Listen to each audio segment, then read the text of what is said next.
এদেশের এই দেশপ্রেমিক সেনাবাহিনী গত 5 আগস্ট যখন সারা দেশে হাসিনার পতনের পর এদেশের পুলিশ প্রশাসন যখন সবকিছু বন্ধ হয়ে গেছে, অচল হয়ে গেছে, এই প্রতিকূল অবস্থায় বাংলাদেশের সেনাবাহিনী বাংলাদেশের জনগণের পাশে এসে দাঁড়িয়েছে। এখন পর্যন্ত পুলিশ প্রশাসন কাজ করছে না।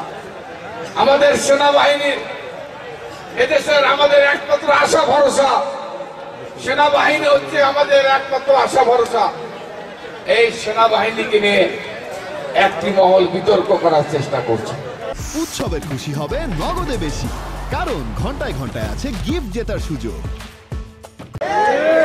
এই সেনাবাহিনী আজকে যেখানে ক্রাইম, যেখানে অপরাধ, যেখানে অন্যায়, যেখানে অবিচার, জমি দখল, ভূমি দখল, চাঁদাবাজি, মাস্তানি, গুন্ডামো, এই সেনাবাহিনী সেখানে গিয়ে উপস্থিত হচ্ছে, বাংলাদেশের অসহায় মানুষের পাশে গিয়ে দাঁড়াচ্ছে।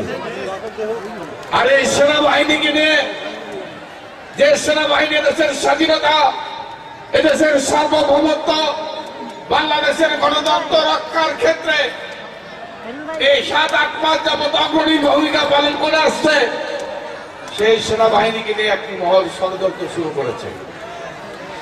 আবার নতুন করে 111 যেভাবে এসে এদেশের সেনাবাহিনীকে বিতর্কিত করেছিল, এই সেনাবাহিনীকে নিয়ে 111-এর মতো আর একটা ষড়যন্ত্র শুরু হয়েছে।